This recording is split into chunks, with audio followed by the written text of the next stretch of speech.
Assalamualaikum warahmatullahi wabarakatuh. Anak-anak cerdas yang soleh dan solehah.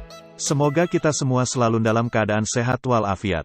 Pada kesempatan hari ini kita akan mempelajari tata cara dalam melaksanakan ibadah sholat. Yang pertama yaitu nama gerakan dalam ibadah sholat. Kemudian yang kedua tata cara gerakan dalam ibadah sholat. Namun sebelum kita mulai pembelajaran, mari sama-sama kita berdoa kepada Allah Subhanahu wa Ta'ala. Semoga kita semua mendapatkan ilmu yang berkah dan bermanfaat di dunia dan akhirat. Amin. Al-Fatihah.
Sholat wajib 5 waktu dapat dilakukan secara sendiri-sendiri atau berjamaah, baik di rumah maupun di masjid atau musola sekitar rumah.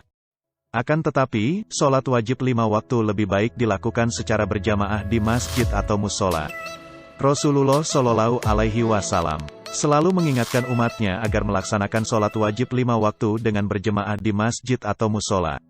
Orang yang melakukan sholat wajib 5 waktu dengan berjamaah, akan mendapatkan pahala 27 kali lipat oleh Allah Subhanahu wa Ta'ala.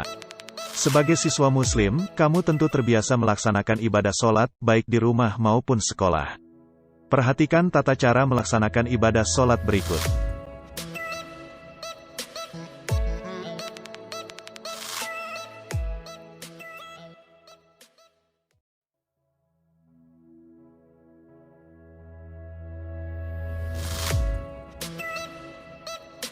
Satu.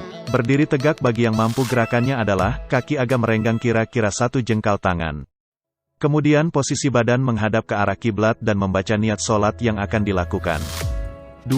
Takbiratul ihram gerakannya, mengangkat kedua tangan setinggi bahu. Telapak tangan terbuka menghadap ke depan.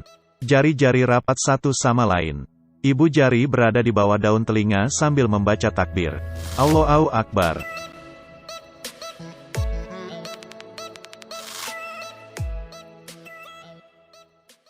3. Bersedekap gerakannya, tangan dilipat di atas pusar.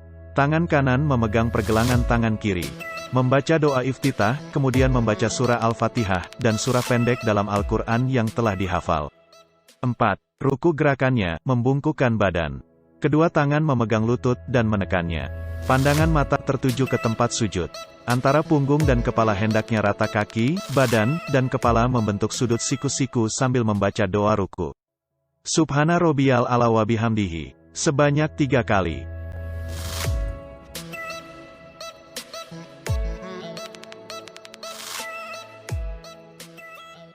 5. Iktidal gerakannya, bangkit dari ruku dan kembali berdiri tegak sambil membaca doa tasmik sami Allahu liman hamidah. Dan iktidal. 6. Sujud gerakannya, menempatkan wajah ke tempat sujud. Dahi, hidung, telapak tangan, lutut, dan jari-jari kaki harus menyentuh lantai. Kedua telapak tangan dan wajah diletakkan sejajar. Kedua telapak kaki berdiri tegak menopang tubuh. Jari-jari kaki menekan lantai sambil membaca doa sujud. Berkaitan dengan sujud, ada gerakan yang harus diperhatikan, yaitu sebagai berikut. A. Ketika hendak sujud pertama, posisi berdiri tegak dan kedua tangan bersedekap. Kedua, kedua lutut menyentuh lantai, kedua tangan berada di atas paha, badan dan pandangan mata tertuju ke tempat sujud. Ketiga, kedua tangan menyentuh lantai, badan pada posisi hendak sujud. Keempat, posisi sujud sempurna. B. Ketika hendak berdiri setelah sujud. Pertama, posisi sujud sempurna. Kedua, posisi kedua tangan pada posisi hendak bangkit dari sujud. Ketiga, kedua lutut menyentuh lantai, kedua tangan berada di atas paha, badan tegap, dan pandangan mata tertuju ke tempat sujud. Keempat, posisi berdiri tegak, berdiri sempurna.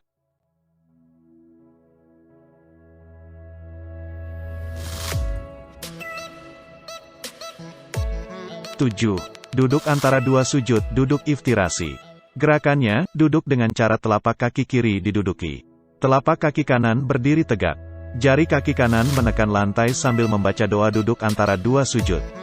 8. Duduk tasyahud awal. Gerakannya sama seperti dalam keadaan duduk iftirasi, duduk antara dua sujud. Membaca lafal tasyahud awal dan sholawat Nabi Muhammad SAW.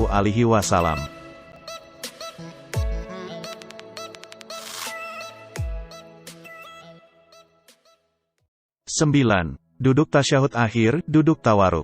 Gerakannya, duduk dengan cara telapak kaki kiri dijulurkan di bawah kaki kanan dan mengarah ke belakang. Telapak kaki kanan berdiri tegak. Jari-jari kaki kanan menekan ke lantai. Saat duduk tasyahud akhir membaca doa tasyahud akhir, selawat Nabi Muhammad SAW, dan selawat Nabi Ibrahim AS 10. Gerakan salam. Gerakannya, menoleh ke kanan dan ke kiri sambil membaca salam. Alhamdulillahirobbil alamin. Anak-anak cerdas yang soleh dan soleha, pembelajaran materi tata cara sholat sudah selesai. Mudah-mudahan pembelajaran ini dapat bermanfaat bagi kita semua. Amin.